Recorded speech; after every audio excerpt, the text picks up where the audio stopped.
ಕೇಂದ್ರ ಸಚಿವ ಕುಮಾರಸ್ವಾಮಿ ವಿರುದ್ಧ ಮತ್ತೆ ಪೋಸ್ಟರ್ ವಾರ್ ಶುರುವಾಗಿದೆ. ಕಾಂಗ್ರೆಸ್ ಕಾರ್ಯಕರ್ತರು ಮತ್ತೆ ಪೋಸ್ಟರ್ ವಾರ್ ಶುರು ಮಾಡಿದ್ದಾರೆ ಅನ್ನೋ ಆರೋಪ ಕೇಳಿ ಬಂದಿದೆ. ಬಿಡದಿ, ಬೈರಮಂಗಲ ಸುತ್ತಮುತ್ತ ಈ ಪೋಸ್ಟರ್ಗಳು ಕಾಣಿಸಿಕೊಂಡಿವೆ.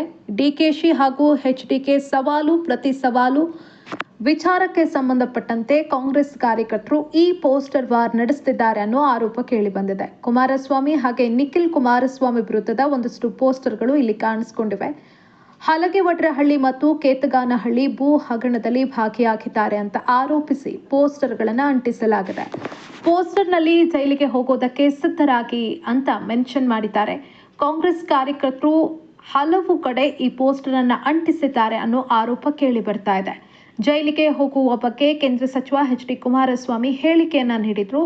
ಇದೇ ಹೇಳಿಕೆಯನ್ನ ಆಧರಿಸಿ ಪೋಸ್ಟರ್ಗಳನ್ನು ಸಿದ್ಧಪಡಿಸಿ ಒಂದಷ್ಟು ಕಡೆಗಳಲ್ಲಿ ಕಾಂಗ್ರೆಸ್ ಕಾರ್ಯಕರ್ತರು ಅಂಟಿಸಿದ್ದಾರೆ ಅಂತ ಆರೋಪಿಸಲಾಗ್ತಾ ಇದೆ. ಬಿಡದಿ, ಬೈರಮಂಗಲ ಸುತ್ತಮುತ್ತ ಈ ಪೋಸ್ಟರ್ಗಳು ಕಾಣಸಿಗ್ತಾ ಇದೆ.